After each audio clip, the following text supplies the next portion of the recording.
with the Wyvern and with the Earthshaker. So, I mean, we'll see how this plays out. It's a much better draft coming out from OG this time around. But yeah, it's an Alchemist safe lane. I have not seen Alchemist safe lane in... I've not seen Alchemist full stop, to be fair. I know it has been picked here, hasn't it, right? Alch, I believe, was picked once yesterday, and it won, and it had like 990-something GPM or something like that, yeah. Wow. We're getting into this game. Mugi on the Alch. I'm excited to see how he builds it as well. Do you still absolutely always just go for the Naga style farm up the map build? Is there any chance we see any sort of battle build from the Alchemist in this edge? I think the same build, Armlet Radiance. Yeah. Armlet Radiance, Manta, Octarine, it's too strong. The build up is too good, and it just scales way too hard into later stages. And it accrues you way too much gold to be able to throw into your teammates as well. That's the nice thing, is they have the Alchemist, and you look at all their heroes, every single one of them can receive an Aghanims, of course. That's true, yeah. They are all going to be wanting one. Who gets priorities? I imagine that at the pace the game goes, SCCC is still going to build his own. He'll build his own. He should more than likely build his own. I don't think Mugi wants to prioritize getting one that early. No. I mean, Void and AA both can be very good. I think the Void is probably the better one. AA's is neat, you know, it's great having that, but it's nothing like super specific. It's only Cold Embrace right now. That's the big heal that he'll stop. While Void, the Chronosphere gets dropped down to 60 seconds, and that's their big team fight on the side of Newbee. So I'd imagine it would be the Void who gets it whenever he gets it. I mean, we'll talk way later down the line. Starting themselves with 4 heroes bottom, making sure they can guarantee themselves that bounty rune. No Till up top by himself for now. So KP again, starting out with same items. Poor man's shield with the tangos.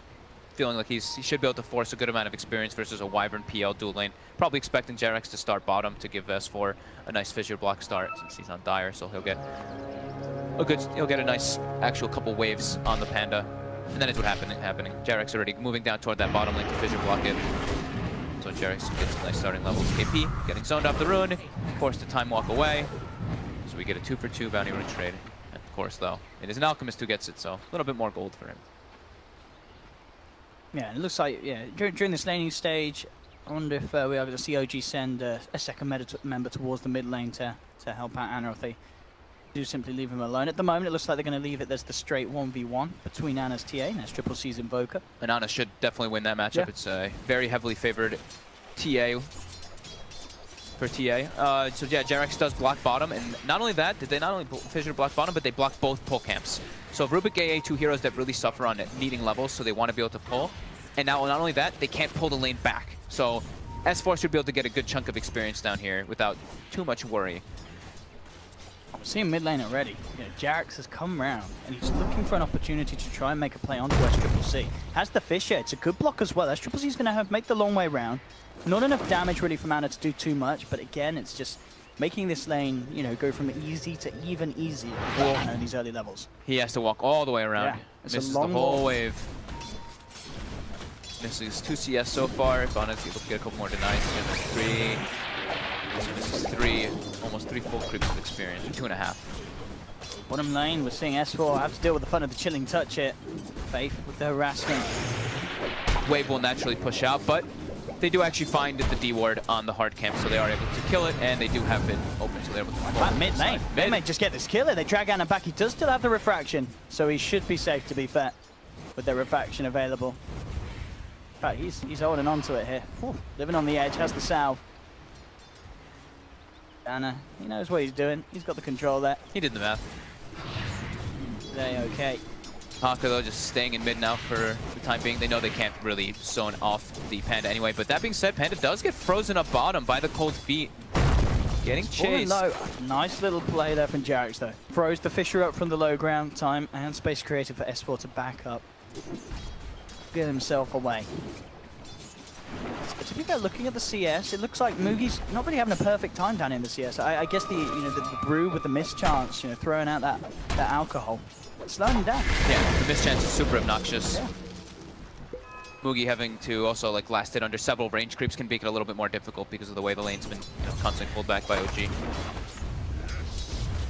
Brew pick certainly working out in terms of slowing him down. Mid lane CS, Ana still with the lead, 12-7. Yeah, he should win pretty handily. SCCC's getting his levels now though, so he's got the level 2 Forge Spirit, so it helps a bit, but Jarek's coming in. They do spot him, though, with that observer ward placed in the river. They know that he's in the vicinity to try to go for the block, as Triple C is starting to back up already.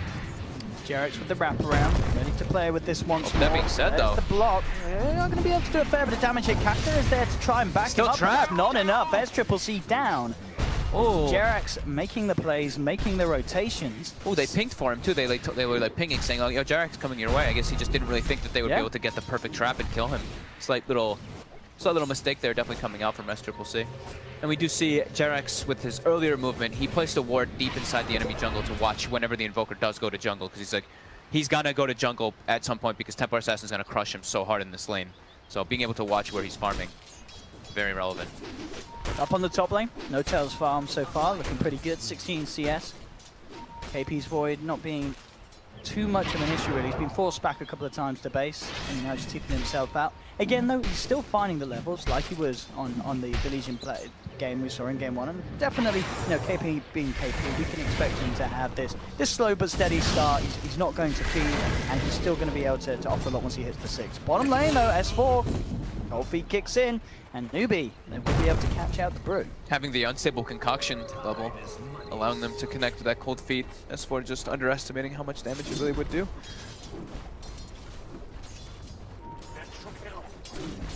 Ancient stacks during all this, we do, since Jarex has been playing around bottom and mid lane. Triple ancient stack for Ana, and not only that, Jarex has arcane boots already, so he did get that first blood. He did, yeah. So yeah, that makes sense. From that. I was like, damn, he got those very early. So really good for him and very good for his team, because mana boots in this game are actually really important for all of his heroes. Like, PL is a hero that likes to not have their own like mana type item; they only want to have the Aquila. So having arcane boots early on is very good for that, and the Panda, the Brewmaster. Bottom lane, Kaka actually looking to wrap around, but S4 has his eyes upon it. Kaka holds him back with the telekinesis. Jarex is trying to come there with the fissure. 4 seconds, though. 2 seconds, 1. Still, they got a fair bit of magical and the Sunstrike as well. Bottom. SCC's potential there Boogie, as well. The smoke does break. I don't know if they're able to get in range. They are. Jarex is there with the fissure as well. Could have a concoction to throw out and buy himself some time as he tries to make his way back towards the tower, but indeed it's not going to be enough as the 3 surround him, bring him down.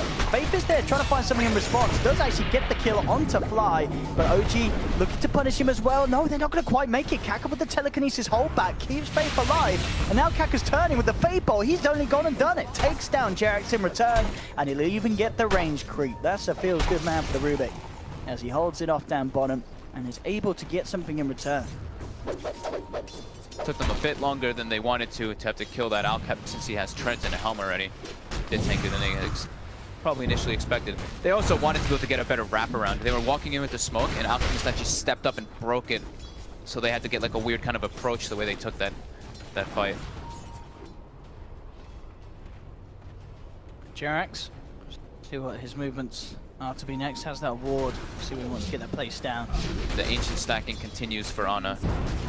A triple stack on his ancient camp and so 2 triple stacks on both ancients. Oh, look at this well up top. Yeah, N0tail playing super aggressive. KP has got the shrines back off too. Jarex still in position around the mid lane. Faith is there for Newbee. They are going to try and move in themselves onto Ana, but a quick fissure from Jarex holds back the play, and Ana will be kept safe. Jarex still having around this point. About playing around with Faith. Himself out of range, the cold feet proccing. Yeah, will be fine, but it's certainly forcing a lot of attention from the Newbee side towards that mid lane as KP continuing to have to deal with the pressure that N0tail's applying, farming the wave right underneath Newbee's tier 1. Not a fear in the world on this PL at the moment. KP doesn't have too much fear either. That's true. Yeah, he's not in danger of dying. Yeah. N0tail able to secure the tower though. That's just a quick tower as well, pre-8 minutes. Nice. So getting away with that pressure. 1,500 gold in the bank. Mugi, of course, still at the top, albeit he is the alchemist as expected. Yep. Full net worth. And just some big stacks, as you keep mentioning, for Ana. That's going to be where we see him really step up from this mid lane beginning. Both camps looking incredibly tasty. So we've got, what, 1 4x and 1, I think only, oh no, they're both 4x stacks. So they didn't get the next one. Bottom lane, the Sunstrike. Oh, but that Fissure, though, it is going to hold Mugi back a little bit. It gives the time for the Primal Split to come out. Again, Jarex in the right place at the right time to save his teammates. And not only that, by the looks of it, set up for kills. They've got the rotation for N0tail. They're chasing down Mugi. Can they finish this off? One more stun comes out from the Bruling. Jerax looking to close the distance. Moogie has got another concoction to fry. In fact, S4's going to get turned upon. Comes back out after the primal split. He's 2 down low. KP's there. Oh, he's got a chrono, but he hasn't got the mana for it. Could have been pretty big if he had it. As they were so close to each other, but he didn't quite have the mana to turn around for any sort of play. Those are some very unfortunate missed micro plays that looked up by S4. He switched to go for the courier with his fire thing, and then he went to go for the Rubik as well, but it was just too little damage. He actually ended up like standing still for a second. He was like kind of switching targets back and forth. He pretty much went for more than they could have chewed off. He wanted the Alchemist. OG again in a bit feisty. They're trying to play, but look at this wraparound that's coming in from Newbee. They're smoked up. They have the chrono. KP jumping forward. He'll lay it down. It's only going to catch one of them, but it will mean they secure the kill onto Notel. They're looking for more, but Jerax is out with the TP. Fly deep amongst the trees down towards the bottom. We'll have his TP back off cooldown in 5 seconds. They're coming a searching. Doesn't look like they'll spot Fly out. Fly should be fine, and indeed does manage to TP himself back to safety. 2 unsuccessful rotations though for OG, and Newbee capitalizes on it big time. And we see the Vase's Void. He's going for the Dominator build. Okay. That's a pretty sweet item choice actually. Haven't seen it too often, but of course the neutral creep can be very beneficial inside your chrono. The success of that one. Ready to go for another smoke play. Pick it up. AA. We saw Anna clean up one of the stacks. He's now up to 1,300 gold as he, at the moment, has queued up the Blink Dagger, so looking to grab that as his first item. Top of the Blightstone, rather than the Deso Rush. Yeah, I think he wants to get involved a bit earlier, make space for, so PL can just be that monster that he is, just farm. Takes that hero a long time to get online. Supports, seeing the Rubik AA getting very close to level 6. AA just actually hits it, while on the side of OG it's level 5s from both supports. I just now done for SCCC, so still very good timing for him there in that mid lane.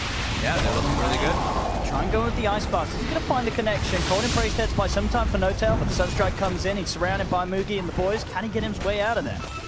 Like he can just in time. Cold Embrace buying him the time to do so. S4 is actually looking to go back in on this. He's coming around with the wraparound. He does have Primal Split. Eyes towards Kaka as he forces him back. Moogie's still further up the lane. Gets himself out of there with a quick TP back to base. He won't quite find the kill that they're hunting for, but they do keep Notel alive. Anna, back to the stacks. This will be that Blink Dagger gold done and dusted. So, as you say, he can get involved now. Yeah. And I think Jerax was sapping experience from some of those Ancients, so he does hit his level 6, so they have Echo Slam online for the next fight as well. Here we have it. The smoke's up. OG with the movement through Newbee's jungle. Jerax looking to lead him with the Echo Slam. S4 has the Primal Split. Moogie would be the big kill. They've got that ward down. Straight in with the Echo. No messing. Is there any way that Newbee can get Moogie out? They has the chemical range with the arm as well. He may just survive this. There's the backup. KP comes in with the chrono. Does he catch 2 of the Brulings? But it allows Moogie to buy some time to keep him alive. Turns around, chucks out the concoction, and Moogie, I think he might just be able to ward this one off. No, the final rock flies through. They do get Moogie, but OG, they've lost 2 for it. Anna trying to man up against SCCC, but KP's out with the time dilation slow. Zips forward onto Anna. OG lose a 3rd. They may just lose a 4th as well as S4 comes out of the Primal Split. Chased down by SCCC and Faith. Sunstrike is not going to be on point as S4 gets the Duke off, but he'll be continued to chase down, and it'll be a painful death as well. He's close to that Blink Dagger gold. He does not have a TP. All he can do is just waste a little bit more time of Newbee. Oh, spotted. Faith's on the hunt. Kaka's there as well. He'll say, I take the kill, boys, as he picks it up with the Faith Bolt. And OG with a lot of... They're making the rotations, but they're not being successful. I mean, they get Moogie, but it cost them 3 heroes. Look at this. Jerax unable to get the fissure off. The Cold Snap 1, 2, 3 times. Then he gets Cold Embrace. Then the TP from KP, absolutely perfect. 2-man chrono and a Bruling. They just couldn't kill Moogie soon enough. Yeah. Then they do get him at the end, but he gets this chance to BAM to throw out another stun. That sets up KP to finish off Fly with the help of Faith. That lets everybody, all of Newbee react in time. Very deep play from OG, and not to great success. Goes to the reveal as well of Anna's Blink Dagger. And Anna died. Yeah. Right away too. I think Anna actually purchased the Blink right afterwards, but he does reveal it now. Yeah, he reveals it now, but the thing is that this is an over-level Templar Assassin. This guy just farmed 2 gigantic Ancient stacks and then just dies right away, so definitely a big amount of experience going toward the way of Newbee. And I mean, this Void, this is an offlane Void who is with a Dominator already, level 10. Super farm. Ana and Jerax looking to play around Vest Triple C. Jerax has the setup with the Fissure in the dust, but Vest Triple C getting his way back. Kaka's there with the hold back, trying to buy time for Vest Triple C to escape, and it will work. No, Ana, he's up in deep. He wants to get this, and he will. He gets the kill, blinking in with the Meld Strike, but now Newbee with the wraparound. Mugi gets the concoction out, but with the Winter's Curse to hold back the two of them. Jerax with another Fissure blocking off Faith. Means that OG will get away with that deep play this time round. Ana just manning up, and the rest of OG there to back him up and get him out of there. It looks like Mugi is going for a different type of build, by the way. The old build that we used to see on the Alchemist, the Shadow Blade build. He's getting fissured up, though. TA starting to focus on him. They don't have the damage once the Chemical Rage comes off, though. So he's going for the Shadow Blade build, looking for that ganking kind of build that we used to see Alchemists do in the past. Shadow Blade, you just stun somebody, and then they have the Sunstrike, of course, on top. So can be a option if he wants to go for it. Right, there's your Blink Dagger on S4 as well, so he's going to be kitted out to get into better position. Diffusal Blade being closed upon by Nota. Two-Blade of Alacrity's done so far. Interesting to see where KP goes next with this build. Just looking to finish off the treads after the helm. We'll see what the next plan is. If he wants to build up some more Auras like Vlads, etc., if he sees priority getting the Blink Dagger. So high level on the Void. Almost level 12 already. It's pretty absurd. Look at this S4, getting some valuable information there with the invis. No way to instantly cancel that TP, so Kaka will get out. In fact, Ana and Jerax, they found the bigger kill. Again, finding S-Triple-C with the Fissure and the Dust out, Invoker's down. S4 looking to move in deep, has the Primal Split ready to play. Faith heading back to the high ground. They'll look towards the bigger kill. The controls there onto Mugi, throwing him up into the air. Making so he ends up stunning himself. Perfect timing, but KP's there with the counterplay. Comes in with the ultimate. Winter's Curse is down. Mugi's going to be held back though by the Chronos. It doesn't do too much damage at all to KP. Still alive amongst it all. S4 now losing that Primal Split, is in trouble as KP jumps in, finishes him off. Fissure there from the Rubik, indeed, catching Ana and Jerax. Ana, quick with the blink out, will juke off the Ice Blast with their refraction protecting him for the time being, and shouldn't tick down too low because of that, as he will get out of there. So, 1-for-1. The more times they kill this Invoker, I think the more times that OG will be happy. Taking a 1-for-1 when you are getting that S-Triple-C kill, I think they'll think that's okay, especially when you're forcing KP to use the Chrono defensively. Exactly. Now you know you've not got that threat on the map. As long as they can play around the timings of the Chrono whenever they do those type of aggressive plays, then it is definitely beneficial for that. Because No-Tail, during all those situations, he's farming, while Newbee does respond with 5 heroes. Diffusal Blade complete for No-Tail, so as you say, he's been farming now, he can certainly have the opportunity to turn up and contribute quite a bit. Yeah, now he can actually start fighting, especially with not only just the Diffusal Blade, but his levels. Level 11, you're able to have your max Doppelganger and your talent as well. So having max Doppel is super important to actually be involved in fights, because otherwise, yeah, you have no real save mechanic. This is the thing though as well, as you mentioned, Mugi obviously going for this build. Is it good in your eyes, or do you kind of question this build? I mean, it's a completely different kind of playstyle, right? He wants to be a ganker as well with the Void. He doesn't want to just be like this AFK farming hero. He wants to be more involved. So if he plays it like that, then it could work if he sets up the proper Sunstrike, because he can actually, like, if he can find an isolated PL, he can get the concoction off, and I mean, you actually do so much damage inside of that 4-second duration stun on top of a Sunstrike. So it can work. I'm not sure if it's the right choice this game, but we'll see if he's able to make it work. Desolator complete for Ana as well now. We've seen how much he's been able to do with just the blink. Deso as well, he is going to rip some of these heroes to pieces, especially, you know, if they can catch the Alchemist without the Chemical Rage. Yeah, I mean, Templar Assassin's massive, the Desolator. Very low armor. They may find Mugi here. He's around the corner with KP. KP does not quite have Chrono back and available. They're looking easy. They just jump into Faith. A couple of hits from Ana. Oh, they put a Void? They might actually get the Void. KP's come up the high ground, does have Time Warp. We'll see if OG want to try and chase this jump force from No-Tail. Has got the Diffusal Blade. KP, oh, that Chrono must have only just come back up. And he does it indeed have to immediately use it defensively, to hold them back. That's a big window now for OG. Yeah, they're constantly forcing KP to use these Chronos and run. We'll see what they can do with the 2 minutes when there's no Chrono. I mean, Roshan, absolutely, that's going to be perfect. Yeah. Thinking more about it, the Shadow Blade build, you know, it can work, but I think this game also, the Radiance build's super nice because it's versus PL and TA, so yeah. I don't know, it's in the eye of the beholder and how your team wants to play around with the Alchemist, so. They get the stomp on the Jerax. Yeah, The Sentry. Yeah, they see him. Sentry's down. S4's going to try and jump in, but there's the immediate telekinesis to hold him back. Still gets the primal split off in time, and of course there's no chrono. Ice Blast out onto Ana. Sunstrike as well makes the connection. That's going to be Ana taken down. Newbee already with 2 big kills to start this fight, and then looks to try and get more, but No Tail turns towards the AA, brings him down with a diffusal blade. KP still running around, of course, no chronosphere. He's trying to man up and get the bashes onto No Tail with a Fade Ball flying through as well from Kaka. It's still not quite enough. Tornado flying in, but the blink out's in time. Doppelganger from No Tail to juke off the bad weather. And he will get his way out of this one. So again, another 2 for 2. It is OG losing Ana on the TA. That is the big kill there amongst it all. Of course, with Ana being top of the net worth.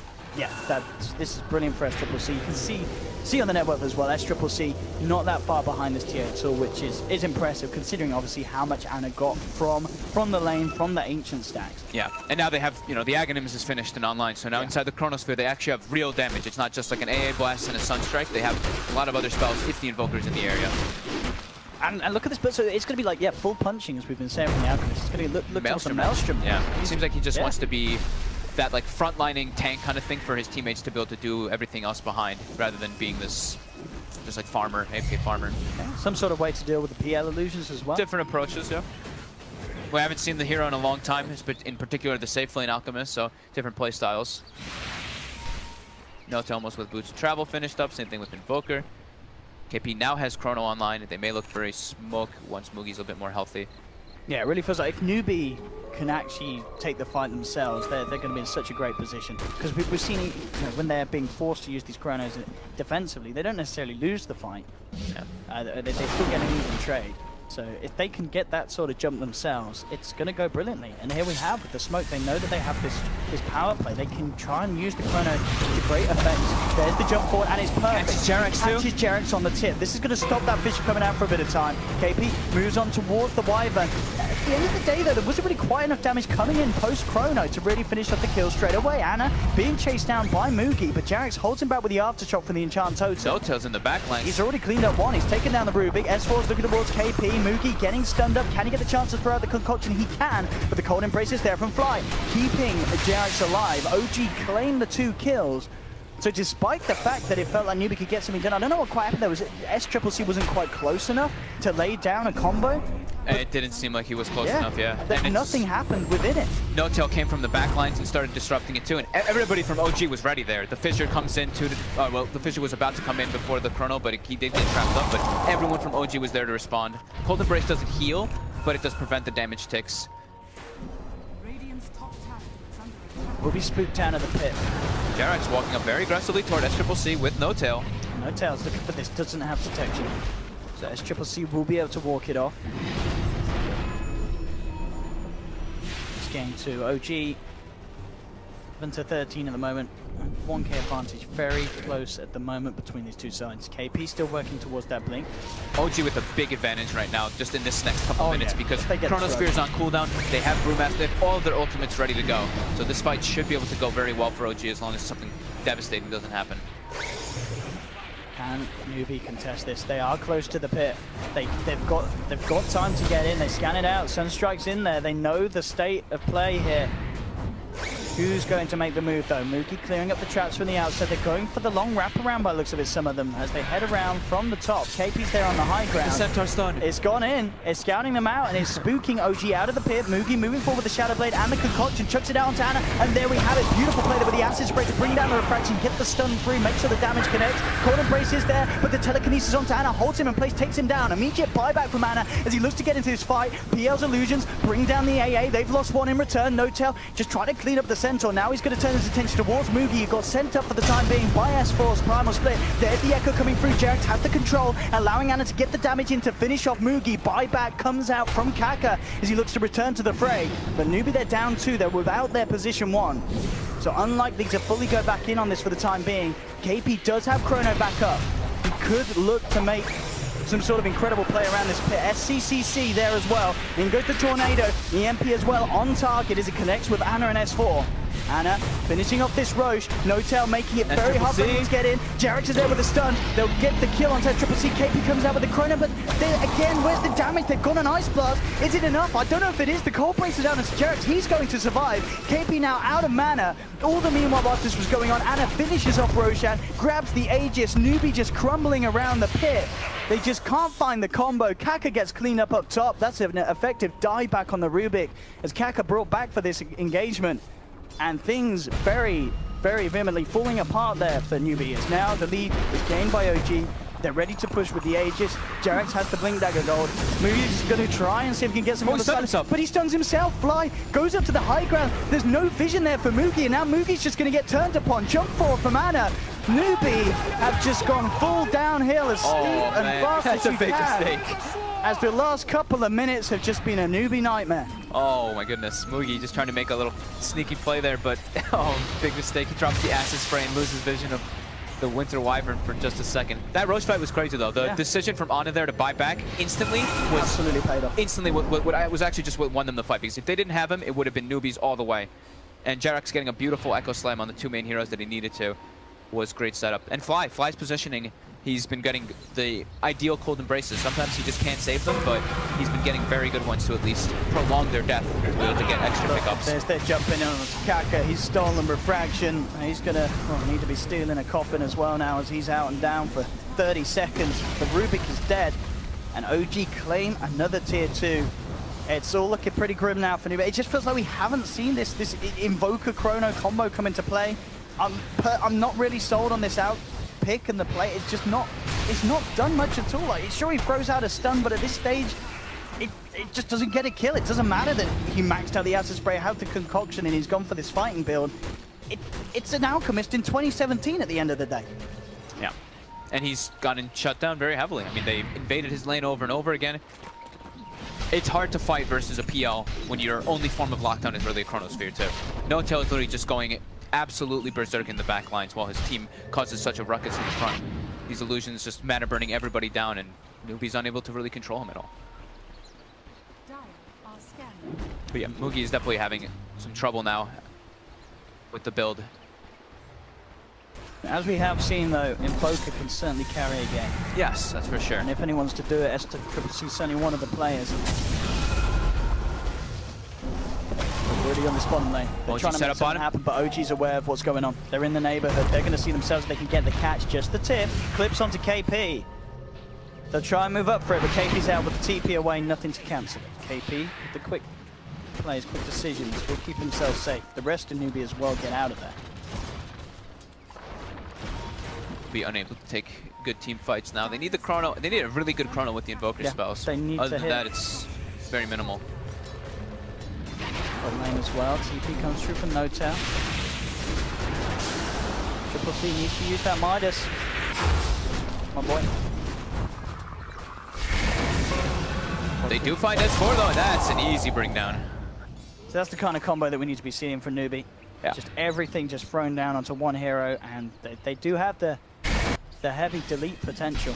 I mean, that is the idea of, you know, that's what Moogie wants to be doing. He wants to be setting up for those kills, but... Talking about heavy delete, I mean, OG have got it themselves as well. Jarek's just in with the instant stun and the physical burst from TA. Not even needing the Echo Slam for that. So now they still have all their ultimates for the fight. Top lane Kaka, there's no hope for him. TP's out, at least attempts to, but No-Tail's damage at this stage. Yashria, Diffusal level 2. Much too much for that Rubik to withstand. He's getting way too big, and they don't have good ways to deal with him if he's not inside the Chrono. Moogie actually gets blocked by Jarex. I don't know if this man gets out. He needs some friends, and he needs them quickly. There's going to be a Meteor and an Ice Blast coming on an Ana. That's going to do a fair bit against the TA. But the Duct is down to Moogie. Shadowblade's not going to save the Alchemist. And that is your out down for 50 seconds. Ana pops the BKB, and they're ready to dive up to the high ground. No-Tail chasing Faith with the Diffusal Blade, takes down the Ancient Apparition, picks up the double kill. Monster kill for No-Tail. This game really flipped over from what we saw in game 1. This is OG this time round, playing with the strat where it's not the 4 protect one. You have Ana and No-Tail, both on heroes that can farm and both on heroes that can absolutely hit hard at this stage of the game. And it's just working out much better. Yeah, they've got 3 of the same heroes from the last time around, but it's the roles that make such a difference, or 2 of the same heroes the last time, but it does make such a difference in the roles that they're placed. coming from KP. Where's the combo? They try for it again. Jarex just throws down the Fisher, and suddenly the Magician can't do any darn magic. He's out of it. SCCC up in the air. The disruption is just too high from OG's heroes.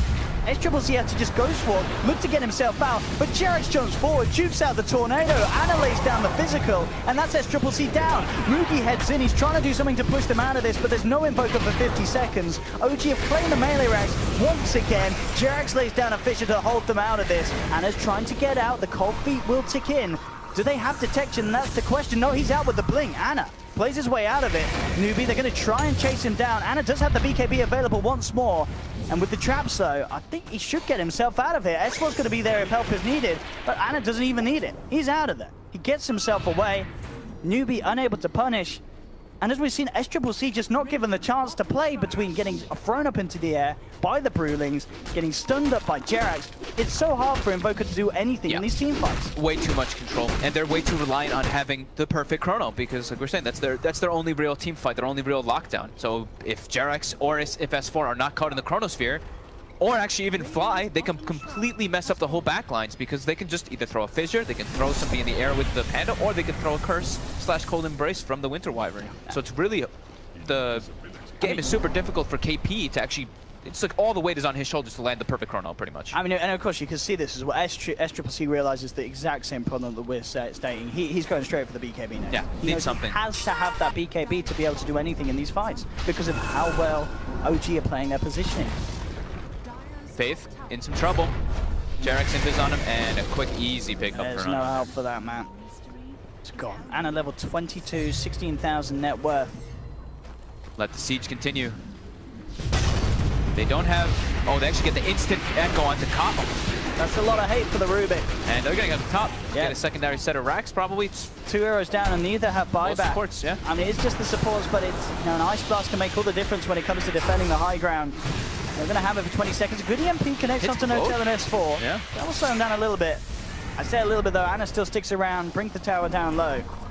Noji, of course, no real reason to play this risky. They know that they can play it safe. They know Mugi's stunned himself. Position, and they're going to try and go back in. He stuns himself with the concoction. KP comes out. This could be the combo they needed. Definitely Blast comes through. Pushes Anna through along with this Notel, but again, Fly's just there with a Cold Embrace save. Buys time for Notel. They now turn their backs towards SCCC. The Fisher's there locking him down. He'll buy back immediately. Newbee being forced back to the base though. Kaka losing his faith as AA is down for 40 seconds. And what can they do? There's no chrono. KP's going to jump forward. They have got a fair bit of damage. In fact, they're going to bring him down low, but again, Fly's there with the Cold Embrace, healing Anna back up. Anna gets the chance to blink out from the side of it all as Fly pops the Winter's Curse down, holding back Newbee, keeping his team safe. Fly making the plays. May sacrifice himself. The Glimmer's there. Timing. Oh, sure he doesn't get out. Sure, there's no way he gets out. I mean, Kaka's going to find him for sure. He has got a Cold Embrace, and he's not going to get it out. They will finally take him down, but saves Anna. I mean, this game and last game as well, despite losing it, Fly has certainly been doing his... He's been putting in the work on these Winter Wyverns. Yeah, he's gotten some very good Cold Embraces. This game maybe he hasn't had like the greatest curses in comparison to the last game. He got nice ones in the last one, but it's not his job. He doesn't need to land big curses in this game. He just needs to disrupt the backlines and save his teammates. That's it. So buybacks coming out from Newbee there was just the Invoker, but the damage was done. One full racks claimed, and top tier 3 almost dead as well. And Roche should be respawning within the next minute, I believe, or so. Yeah, 1 minute. And shrines are open. Quite the lead being created now by OG. 17,000 net worth ahead. Notel with his eyes on Kaka in the jungle. Kaka? Okay. He's got the stolen meld. Nice. Notel didn't expect that. And Notel going for a Shadow Blade build. So he's looking to go for his own kind of pickups on the sides. And that makes him super hard to kill. They've been struggling to carry reveal because their supports are kind of poor. So why not get even more? I guess. I mean, it's one of those builds that I feel like you only do if you're ahead. You know what I mean? I mean, yeah, more than likely. Shadow Blade on PL. And like, it's one of those builds where, say the game starts to turn around, they start being able to kill Notel. I think you maybe go, did he really need to build a Shadow Blade? But they're obviously so far ahead now, they feel very comfortable. There's only the Chronosphere to pick him off, though. So if he is split pushing and stuff, it's like with the Shadow Blade, he's like pretty much near unkillable. But yeah, it is more than likely just because he's like, you know, we're ahead. I have the luxury of being able to switch the item build up a bit. Certainly are. They're looking to force their dominance once more with this smoke up. They've got Gem on I think it was the Brewmaster as well. They do. Get this wrap around on Newbee as well. We've got full Daedalus on Ana. He is easily two-shotting most of these heroes. Ooh, KP is stuck in the trees. Stuck. If Time walks into the trees, he has to blink out. Looks like they didn't want to jump on him straight away. And in fact, despite that, it felt like OG would get a bit of a better catch there. They may get Kaka. Well, I say may. The Tornado's there to buy Kaka some time. He heads himself back over the higher ground. I thought it's a bit of a miracle no one on Newbee died there. Wow. I felt that. I mean, they had the PL illusion watching the Void. They knew he was there, but they just kind of ignored KP. Scared of the Chrono, man. I guess. No need to force a big fight right before Roche is starting, right? True. They just want to get the them away out from the pit. and just be annoying. Yeah, okay. Exactly. Playing it super safe, OG. Back into the pit they go. And yeah, with the way that they played that, Newbee far too far away of getting over here in time. Yep. Ages and cheese for a TA and a PL at this point in the game when they're this far ahead. 20k gold lead. It's looking very tough for Newbee. All that weight, like we were saying, on KP's shoulders to land those beautiful Chronospheres. And they have to make sure that SCCC is in a good spot to get his spells up, because as we've been seeing, like we said over and over again, they're being disrupted over and over. They're looking to smoke into this. I think they obviously know that with the Aegis picked up, OG are going to want to try and go for this sort of push. So they want to get the surprise jump from the high ground. Obviously, there's the chance that OG may get themselves some high ground smoking from out. Mid, though. They're smoking through the mid lane. Wrap around. This could catch them off guard. There's the jump in, looking for Mugi. Mugi does have BKB available, and he will pop it. Notel immediately looks to make a beeline for the backliners. Kaka getting focused by the Arctic Burn. Jarex jumps forward. Absolutely just whacks down the Rubik there with the Enchant Totem. That's going to be one down for 50 seconds. The rest of Newbee being forced back, and there's more than enough space here for Ana to just hit into the racks. Notel as well, just setting up the illusions, keeping Newbee forced back to the base as Ana cleans up the melee racks for free, takes the full set as well. As Newbee just seem unable to do anything against this power that OG has built up to. They need KP to get a Dream Chrono. They're using their other smoke. They need a bit of a miracle here. Notel heads forward as well. They'll drop the Chrono. It's only going to catch the PL. They will get the kill, but Jarex is in there on the backlines, lands the Echo Slam. Buyback immediately from Notel as he looks to come back into this fight. Potentially even finish off the game as Chrono's being used. AA is down. OG are forcing down this last bottom lane of racks here. We'll see how safe they play it, but they are almost certainly going to feel very, very confident. Invoker's buyback still on cooldown for 3 minutes. Everything's just being thrown out bit by bit, but it just doesn't seem enough to bring down OG. There's finally the BKB on SCCC, but it could be just a little too late.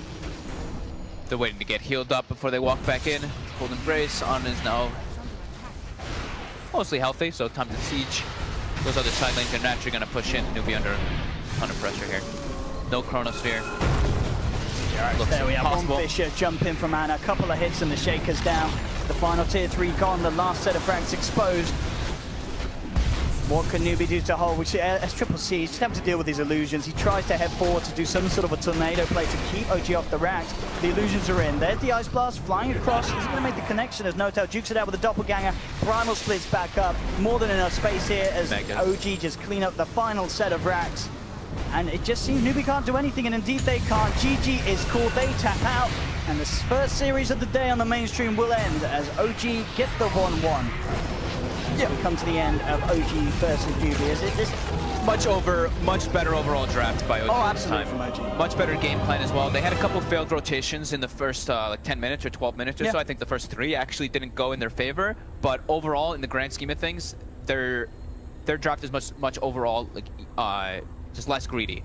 Newbee's is extremely greedy. These 3 heroes take so long to get online. You can see that as well. And the Alchemist went for a very different kind of item build. I'm not sold on that outbuild. I'm not sold on the safe lane Alchemist, to be honest. It's a hard thing to play, but it's also very hard when you're playing with an Invoker and Void who already take a lot of space. So, Newbee probably has a good amount to take away from this game. Yeah. But OG also played really well around it, counter-picking the Invoker, and just the way that they just made Ana shine and played with 4 and let Notil kind of do his thing until he got online.